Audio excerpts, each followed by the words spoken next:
इस कहानी की शुरुआत में दिखाया जाता है कि दो लोग समुंदर में से सोना निकाल रहे होते हैं और वो लोग स्पेनिश पायरेट के डूबे जहाज को ढूंढ निकालते हैं, जहां पर जेम्स अपनी जान पर खेलकर उसमें से सोना निकाल लाता है जिसमें एक कीमती सोने की चीज थी। तभी वाल्टर उससे बहुत खुश होता है। जब जेम्स शिप पर लौटा है तभी वाल्टर और जेम्स जश्न मनाने लगते हैं और थोड़ी ही देर में स्पेनिश कस्टम वाले उनको पकड़ लेते हैं और उनसे सारा सोना जब्त कर लेते हैं। पर वाल्टर चुप बैठने वाला नहीं था क्योंकि उसकी 30 साल की मेहनत थी और अगले दिन अदालत वाल्टर द्वारा निकाले गए सोने को जब्त कर लेती है क्योंकि वाल्टर सरकार की परमिशन के बिना उस सोने को नहीं निकाल सकते और अदालत उस सोने के बॉक्स को बैंक ऑफ स्पेन के वॉल्ट में रखवा देती है, जिसे मेरिकल ऑफ इंजीनियरिंग भी कहा जाता है, जिसके बारे में हमें कहानी के लास्ट में पता चलेगा। और इसके बाद हम देखते हैं कि एक थॉमस नाम का लड़का जो इंजीनियर होता है, पर थॉमस कोई साधारण टीनेजर नहीं है। उसने अपनी लाइफ में कुछ चैलेंजिंग करना है और उसे बहुत सारी मल्टीनेशनल कंपनी भी ऑफर करती है, पर वो किसी भी जॉब को एक्सेप्ट नहीं करता। उसी रात वो अपने डैड के साथ डिनर करने एक रेस्टोरेंट में बैठा होता है। तभी उसे एक मैसेज आता है कि मेरे पास तुम्हारे लिए एक लाइफ टाइम अपॉर्चुनिटी है, और वो वहाँ से निकलता है और उसी बार में एक आदमी उसे कोट पहना देता है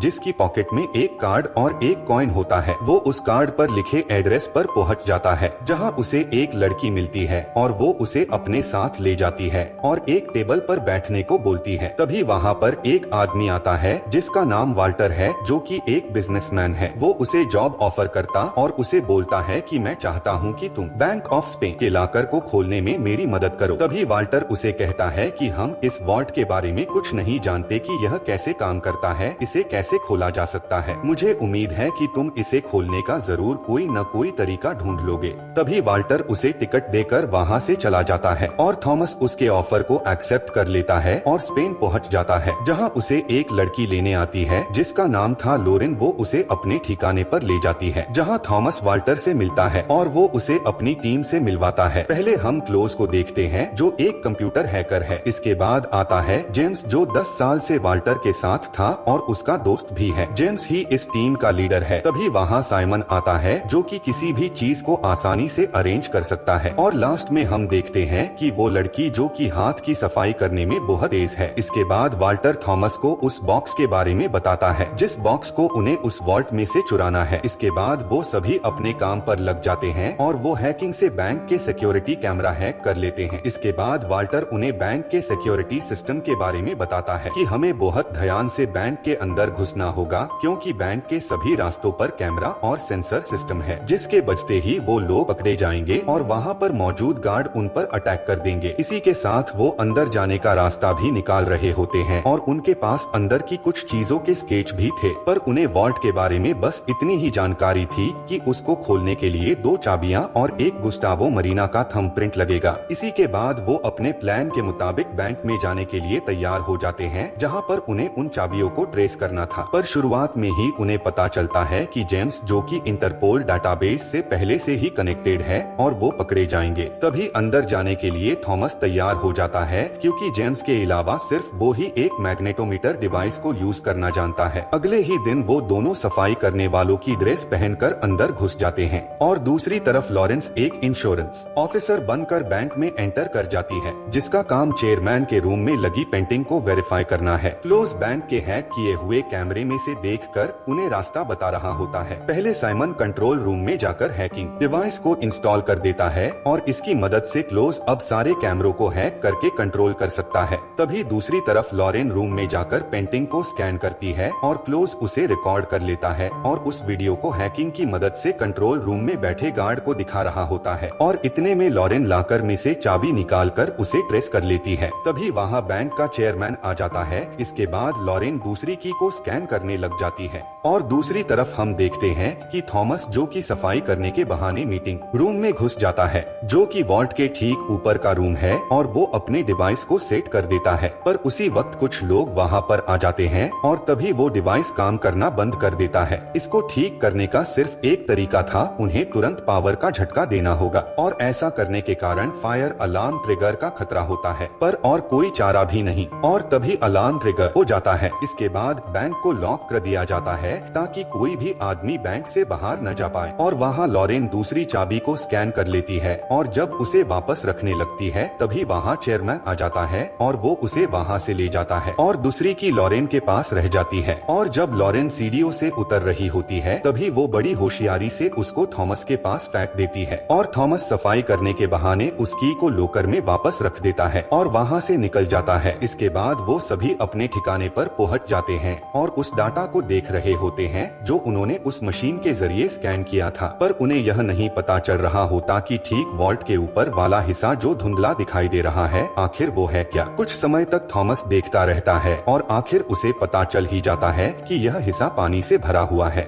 इसका मतलब यह कि वॉल्ट के ऊपर एक चैम्बर है जिसमें पानी भरा हुआ है, जिसका मतलब यह है कि वॉल्ट में अलार्म ट्रिगर होते ही उसमें पानी भर जाएगा। इसके बाद वो उस स्केच को देखता है, उसे ड्रॉ करता है और पता चलता है कि वो स्केच जो कि एक लेडी ऑफ जस्टिस का है, यानी कि पूरा मैकेनिज्म एक जॉइंट विंग स्केल है। इसका मतलब कि जैसे ही कोई वॉल्ट में एंटर करेगा तभी स्केल डिफरेंस डिटेक्ट करने पर वॉल्ट को सील करके उसमें पानी भर जाएगा और कोई भी उससे बाहर जा अंदर नहीं जा पाएगा। अगले दिन जेम्स और साइमन कड़ी खोज के बाद एक सीक्रेट टनल में छिपा वो तराजू ढूंढ निकालते हैं और वही वो अपने डिटेक्टर की मदद से दीवार पर एक सुरंग देखते हैं जिसके जरिए उन्हें अंदर घुसना था, पर वहाँ कुछ नहीं होता और उनको उस सुरंग को खोजने में कई दिन लग जाएंगे जो कि उनके पास नहीं थे। फिर हम देखते हैं कि बैंक के बाहर भारी भीड़ जमा हुई थी जो कि फुटबॉल का वर्ल्ड कप देखने के लिए जमा हुई होती है और इसके बाद हम देखते कि वाल्टर अंदर घुसने का कोई रास्ता ढूंढ रहा होता है और वाल्टर सभी को कहता है कि हमें अब ऊपर के रास्ते से बैंक में एंटर करना होगा क्योंकि जिस दिन वो बैंक लूटने वाले हैं उस दिन फुटबॉल का वर्ल्ड कप है जो कि बैंक के बाहर लाइव टेलीकास्ट चल रहा होगा। पर बस उन्हें उस प्रॉब्लम का सोल्यूशन निकालना था कि वो उस स्केल के ट्रिगर को कैसे रोके। तभी थॉमस उस पर रिसर्च करता है और एक दिन वो बार में बैठा होता है और देखता है कि बारटेंडर ग्लास पर स्प्रे कर रही होती है। तभी उसके दिमाग में एक आइडिया आता है और वो वहाँ से वापस आता है और सबको प्रैक्टिकल कर कर समझाता है, जिसमें वो नाइट्रोजन गैस की मदद से उस वेट मशीन को फ्रीज कर देता है और उसमें कोई वेट नहीं मेजर होता और इसी तरह वो कहता है कि हम उस बड़े मैकेनिज्म पर नाइट्रोजन स्प्रे कर कर उसको जाम कर देंगे जिसकी वजह से ट्रिगर नहीं बजेगा। पर इसके लिए उन्हें 500 लीटर लिक्विड गैस की जरूरत पड़ेगी और एक आदमी को उस पर स्प्रे करना होगा जब तक वो फ्रीज न हो जाए। थॉमस, लॉरेन और जेम्स बैंक को लूटने के लिए निकल जाते हैं। उस दिन वर्ल्ड कप के कारण बैंक को सील कर दिया होता है जिसका वो फायदा उठाते हैं और जब कैमरे की डायरेक्शन दूसरी तरफ होती है तभी वो लोग बैंक में एंटर कर जाते हैं। अंदर एंटर कर जाने के बाद क्लोज उन्हें गाइड कर रहा था। इसके बाद वो तीनों स्टोर रूम में पहुंच जाते हैं और दूसरी तरफ कंट्रोल रूम में बैठे गार्ड उन्हें कैमरे के जरिए देख रहे होते हैं, पर उन्हें इस बात की भनक तक नहीं होती कि वो स्क्रीन पर रिकॉर्डेड वीडियो देख रहे हैं। पर वो तीनों वैन के रास्ते से होकर लिफ्ट के रास्ते में आते हैं और वहाँ से रस्सी पकड़कर नीचे ब्रिज तक पहुँच जाते हैं और वो लोग एक सीढ़ी से उसको एक एक करके पार करते हैं। पर लास्ट में जब जेम्स उसे पार कर रहा होता है तभी सीढ़ी गिर जाती है, पर थॉमस और लॉरेन उसे पकड़ लेते हैं और वहाँ लगे लॉक को क्लोज की मदद से उसे खोल लेते हैं। इसके बाद वो सीधा उस वॉल्ट के पास जाते हैं जहाँ जेम्स उसे अपने थंब प्रिंट की मदद से खोल लेता है। यह थंब प्रिंट जो लॉरेन ने धोखे से बैंक में चेयरमैन से हासिल किया था और साथ ही थॉमस और लॉरेन उन की को लगाती है और वॉल्ट खुल जाता है। पर अंदर जाने से पहले साइमन नाइट्रोजन की सारी बोतल स्केल पर खाली कर देता है और वो तीनों वॉल्ट में एंटर कर जाते हैं और उनका प्लान काम कर जाता है। वो लोग अपनी खोज में लग जाते हैं और कुछ ही देर में वो पिघलने लगता है जिसकी वजह से अलार्म ट्रिगर हो जाता है और ऑफिसर्स को पता चल जाता है। जब वो अपने कंप्यूटर चेक करते हैं तब उन्हें पता चलता है कि उन्होंने हमारा सिक्योरिटी सिस्टम हैक किया हुआ है। पर आखिरकार उन्हें वो कॉइन मिल जाते हैं। पर जब उन्हें पता चलता है कि बाहर जाने का कोई रास्ता नहीं है तो वाल्टर उन्हें कहता है कि तुम अपने आप को सरेंडर कर दो। पर तभी जेम्स के दिमाग में पता नहीं क्या आता है और वो लॉरेन से कॉइन मांगने लगता है और कुछ ही देर में वॉल्ट का गेट बंद हो जाता है और वॉल्ट में पानी भरना शुरू हो जाता है। पर जेम्स एक अच्छा स्विमर होता है और वो पानी वाली पाइप से होकर बाहर निकल जाता है और थॉमस और लॉरेन अंदर पानी में डूब रहे होते हैं। पर तभी थॉमस का दिमाग काम करता है कि इस पानी को रोकने के लिए यहाँ कोई सेंसर नहीं है क्योंकि इस वॉल्ट का बनावट 80 साल पहले किया गया था जब सेंसर या डिटेक्टर्स एक्सेस नहीं किया करते थे। तो पानी भरना तभी थमेगा जब स्केल तराजू पर वजन पड़ेगा। इसलिए इस पानी को रोकने के लिए इस तराजू पर वजन बढ़ाना होगा ताकि पानी रुक सके। तभी नीचे साइमन होता है और वो सारे खाली गैस सिलेंडर उस तराजू पर रख देता है और पानी बंद हो जाता है और कुछ ही देर में वॉल्ट में से पानी निकलने लगता है और वहाँ पर पुलिस भी आ जाती है, पर जब पुलिस वाल्ट के अंदर जाती है तब तक वो दोनों वहाँ से भाग जाते हैं। वो वैन पाइप से होते हुए स्टोर रूम पहुँच जाते हैं और तभी लॉरेन को याद आता है कि चेयरमैन के रूम की विंडो का लॉक खराब है और वो वहाँ से निकल जाते हैं। और तभी वहाँ पर पुलिस अफसर आता है, उन्हें गोली मारने लगता है, पर वो लोग पब्लिक के बीच में से भागते हुए उनके बीच में छुप जाते हैं। और तभी स्पेन वर्ल्ड कप जीत जाता है और सभी लोग खुशी मनाने लगते हैं और वो दोनों वहाँ से बचकर निकल जाते हैं। अगले दिन जेम्स माइग्रेट को कॉइन्स देता है, पर उन्हें जब पता चलता है कि यह तो नकली है, क्योंकि वॉल्ट में ही लॉरेन ने उन सिक्कों को बदल दिया था, क्योंकि वॉल्टर को शुरू से ही जेम्स पर शक था। इसलिए वाल्टर ने लॉरेन को नकली सिक्के दिए थे जिसे उसने बदल दिया था। और दूसरी तरफ बाकी लोग अपना मजे कर रहे होते हैं और सिक्कों से ट्रैक करते हैं कि अगला खजाना कहाँ है, और वो इंग्लैंड में शो करता है। इसका मतलब है कि इनका अगला टारगेट बैंक ऑफ इंग्लैंड है। और इसके साथ कहानी यहाँ खत्म हो जाती है।